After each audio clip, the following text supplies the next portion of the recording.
How to fix Realme C53 or C55 is not turning on.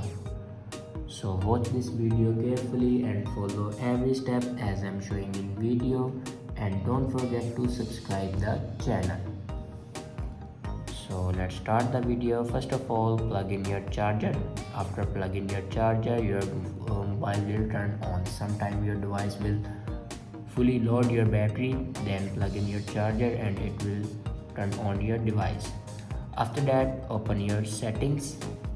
In settings, scroll down and click on system and update, and then click on software update. Now here you can check your latest version will be updated or not. If it doesn't update to latest version, then update it to latest version. After update a latest version, then go back to your home screen and restart your device. For restart your device, press and hold power button and then swipe up to restart your device. After doing these steps, your problem will be fixed. I hope this video is helpful for you. Thanks for watching.